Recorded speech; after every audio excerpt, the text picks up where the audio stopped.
চীনের আশ্বাস, উত্তরা বিমান দুর্ঘটনার পর বাংলাদেশ মেডিকেল সহায়তা অব্যাহত থাকবে।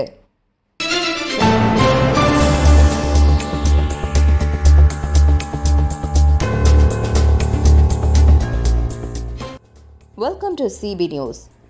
উত্তরা বিমান দুর্ঘটনার পর বাংলাদেশের পাশে দাঁড়িয়েছে চীন। জরুরি চিকিৎসা সহায়তা পৌঁছে দিয়েছে চীনা দূতাবাস এবং জানিয়েছে ভবিষ্যতেও বাংলাদেশকে সহায়তা দিতে প্রস্তুত। শনিবার ঢাকায় এক অনুষ্ঠানে চীনা রাষ্ট্রদূত ইয়াও ওয়েন বাংলাদেশের স্বাস্থ্য মন্ত্রণালয়ের সচিব মোহাম্মদ সাইদুর রহমানের হাতে জরুরি চিকিৎসা সামগ্রী তুলে দেন।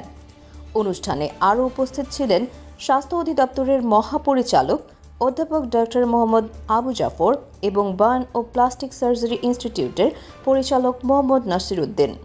ইউনান প্রদেশের ফরেন অ্যাফেয়ার্স অফিস এবং চীনের উহান তৃতীয় হাসপাতালের মাধ্যমে পাঠানো হয়েছে 2000-এরও বেশি অত্যাবশ্যকীয় ওষুধ ও সার্জিক্যাল যন্ত্রপাতি। চীনা দূতাবাস জানিয়েছে, এই সহায়তা হচ্ছে উত্তরা বিমান দুর্ঘটনায় আহতদের চিকিৎসার জন্য জরুরি পদক্ষেপের অংশ। রাষ্ট্রদূত ইয়াওয়েন বলেন, বাংলাদেশ যে কোনো প্রয়োজনে চীনের সহযোগিতা পাবে। চীন তার সক্ষমতার মধ্যে থেকে সবসময় পাশে থাকতে চায়। সম্প্রতি উত্তরায় ঘটে যাওয়া বিমান দুর্ঘটনায় আহতদের চিকিৎসায় দ্রুত সহায়তা পৌঁছে দিতে বাংলাদেশ সরকারকে সহযোগিতা করছে চীন। বাংলাদেশ চীন মৈত্রী আরও দৃঢ় হচ্ছে। এই সহযোগিতা তারই এক বাস্তব উদাহরণ।